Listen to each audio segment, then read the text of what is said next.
L-erba filgħodu waqt konferenza tal-aħbarijiet indirizzata mix-Shadow Ministers Markenni Sammut, Ivan Castillo u Derin Karabott, il-Partit Nazzjonalista tefa' dawl fuq is-sigurtà fit-trasport, speċjalment wara s-serje ta' inċidenti li kellna fl-aħħar jiem. Il-Partit Nazzjonalista insista li l-kejos fit-toroq tagħna qed jiżdied u dan huwa evidenti hekk kif propju fis-sena 2025 li għadha ddiet biss nofsa diġà kellna 12 il-fatalità, b'diversi oħrajn isofru ġrieħi gravi. Dan ifisser li l-inċidenti qed jiżdiedu. Markenni Sammut irrikonixxa t-tħassib tal-poplu Malti u tkellem dwar in-nuqqas ta' infurzar min-naħa tal-Gvern. Dan in-nuqqas ta' infurzar huwa akkumpanjat minn nuqqas ta' pieni ħorox li jaħsbu fihom il-liġijiet tagħna. F'dawn ix-xhur tennu diversi każijiet ta' nies illi minħabba sewqan trastorat tagħhom jew ikunu tajru xi ħadd fuq zebra crossing, jew minħabba speed eċċessiv, jew minħabba sewqan taħt l-effett tas sustanzi, ikunu saħansitra qatlu lil xi ħadd. U dawn ispiċċaw b'sentenza sospiża, jiġifieri mingħajr sentenza effettiva ta' ħabs, għar minn hekk illi dawn 50 xhur jerġgħu jkunu fit-toroq b'vettura jikkawżaw periklu għal ħaddieħor. Il-Partit Nazzjonalista diġà ressaq numru ta' proposti sabiex jittaffa dan il-kejos, għaliex permezz ta' pjan u ħsieb din il-problema tista' tiġi indirizzata.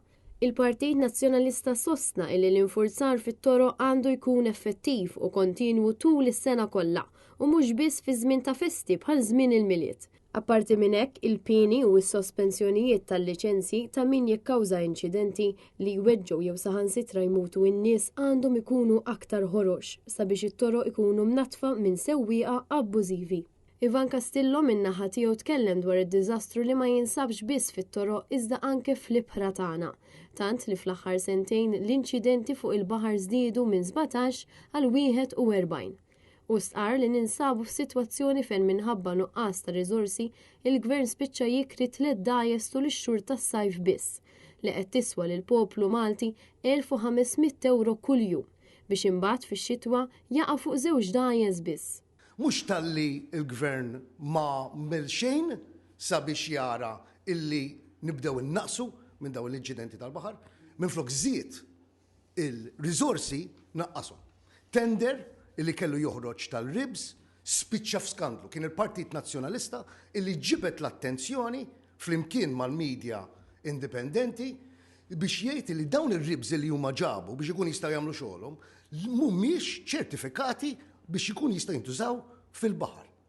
Dawn il-ħaddiema li kienu qed jużawhom kienu qegħdin f'perikolu kontinwu. Derin Karabott sellem lill-uffiċjali u l-korpi kollha li meta jseħħ inċident jidħlu fil-periklu huma sabiex isalvaw il-ħajja tal-vittmi. U qal li dawk li jaħdmu f'dawn l-oqsma jeħtieġ li jkollhom l-għodda kollha sabiex ikunu jistgħu iwettqu xogħolhom. U Gvern ġdid Nazzjonalista se jara li dawn in-nies jingħataw l-aqwa għodda u taħriġ sabiex ikunu jistgħu iwettqu l-funzjoni tagħhom.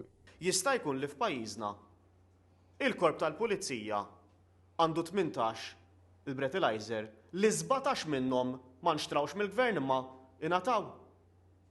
U ilna hekk għal numru ta' snin.